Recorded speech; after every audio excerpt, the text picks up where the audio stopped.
Facebook বা Facebook পেজে unoriginal content issue কেন আসে, কি কারণে আসে, এটা কিভাবে আপনারা রিমুভ করবেন, আজকের এই ভিডিওতে এই বিষয় নিয়ে আলোচনা করব।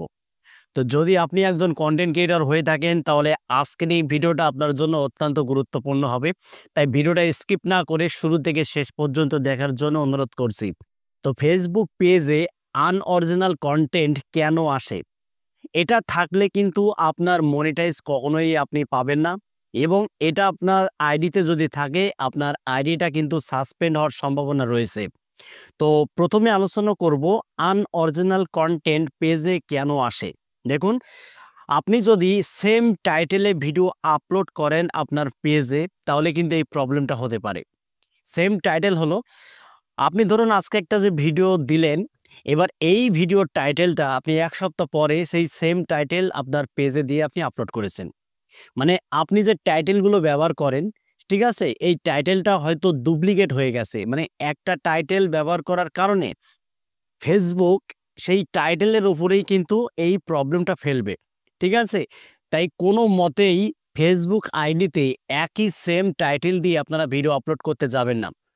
আপনি অন্য একটা ডিভাইস দিয়ে দেখবেন, আপনার ভিডিওগুলো একটু রিভিউ করবেন আপনি নিজে নিজে, যে আপনি যে টাইটেলগুলো ব্যবহার করেছেন সব ভিডিওতে, সেই টাইটেলগুলোকে একটু রিভিউ করবেন যে টাইটেলটা সেম হয়ে যাচ্ছে কিনা। আজকে ধরুন এক বিষয়ে ভিডিও আপলোড করলেন, কিন্তু এক সপ্তাহ পরে আপনি যে বিষয়ে ভিডিও আপলোড করবেন সেই টাইটেলটা যেন এক না থাকে, ঠিক আছে। মোট মোট কথা হলো যে একই ধরনের টাইটেল আপনারা কিন্তু বারবার ব্যবহার করতে পারবেন না। এটা করলে কিন্তু আপনার আইডিতে আনঅরিজিনাল কন্টেন্ট পলিসি কিন্তু চলে আসতে পারে। সাবধান, এই ভুলগুলো কেউ করবেন না। টাইটেল দেওয়ার সময় একটু ভেবেচিন্তে টাইটেল দেবেন, যেন টাইটেলটা অন্য টাইটেলের সাথে না মিলে যায়, ঠিক আছে, যেন মিলে যায় না, সেদিকটা একটু লক্ষ্য রাখবেন আপনারা। তো ২ নম্বর যে বিষয় নিয়ে আলোচনা করব, আপনি হয়তো গুগল থেকে কোনো ইমেজ ফটো নিয়েছেন, যে ফটোগুলো আপনার ভিডিওতে আপনি দেখানোর চেষ্টা করেছেন, যার ফলে আপনার ফেসবুক পেজে এই আনঅরিজিনাল কন্টেন্ট পলিসি ইস্যু চলে এসেছে। গুগল থেকে যদি ফটো ব্যবহার করতে হয়, তাহলে কিন্তু কপিরাইট ফ্রি যে ফটোগুলো পাওয়া যায়, সেইগুলোই কিন্তু আপনার আইডিতে আপনি আপলোড দিতে পারবেন। নয়তো যদি কপিরাইট যুক্ত যদি কোনো ইমেজ আপনার আইডিতে আপনি আপলোড করেন, সেক্ষেত্রেও কিন্তু এই প্রবলেমটা হতে পারে। আনঅরিজিনাল কন্টেন্ট যে ইস্যু, এটা কিন্তু আসতে পারে। এবং আজকে যে ফটোটা আপনি আপলোড করেছেন, আপনার নিজের ছবি যদি ফেসবুক পেজে যদি আপনি আপলোড করে থাকেন, সেম ফটো যদি এখান থেকে ১ সপ্তাহ বা ১ মাস পরে যদি সেই সেম ফটোকে যদি আপনার পেজে আপনি আপলোড করেন, সেক্ষেত্রেও কিন্তু আনঅরিজিনাল কন্টেন্ট ইস্যু আপনার আইডিতে আসতে পারে। তো এরকম বারবার যদি আপনার আইডিতে আনঅরিজিনাল কন্টেন্ট পলিসি যদি ধরা খায়, তাহলে কিন্তু আপনার আইডিটা ব্যান হওয়ার সম্ভাবনা 100% রয়েছে, ঠিক আছে।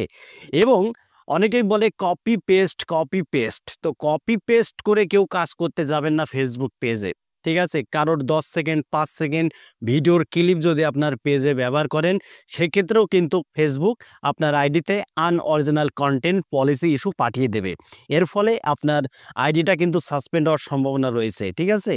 তো যারা এই ধরনের ভিডিও তৈরি করে যে কপি পেস্ট, কপি পেস্ট, তো আসলে এরকম কপি পেস্ট করে কিন্তু ফেসবুক পেজে আপনারা কাজ করতে পারবেন না। আপনি যদি নিজস্ব কন্টেন্ট যদি আপনার আইডিতে আপলোড না দিতে পারেন, যদি অন্যের কন্টেন্ট জোড়াতালি দিয়ে যদি আপলোড করেন, সেক্ষেত্রে কোনো দিনও আপনি মনিটাইজেশন পাবেন না পেজ থেকে। একটা টাকাও কিন্তু আপনার পকেট পর্যন্ত যাবে না। তাই সাবধানের সাথে আপনাদেরকে কাজ করতে হবে। কারোর কপিরাইট যুক্ত ফটো ব্যবহার করা যাবে না। নিজে যে ভিডিওটা আপলোড করেছি সেই সেম ভিডিও বারবার আপলোড করা যাবে না। এর ফলে কিন্তু আনঅরিজিনাল কন্টেন্ট আপনার আইডিতে আসতে পারে। তো ভিডিওটা এই পর্যন্তই। যদি ভালো লাগে ভিডিওতে একটা লাইক করে দেবেন, আর চ্যানেলে যদি নতুন হয়ে থাকেন চ্যানেলটি সাবস্ক্রাইব করে বেল আইকনটি অন করে রাখবেন পরবর্তী ভিডিও আপডেট পাওয়ার জন্য। তো আজকের মতো এখানেই বিদায় নিচ্ছি। সবাই ভালো থাকুন, ধন্যবাদ।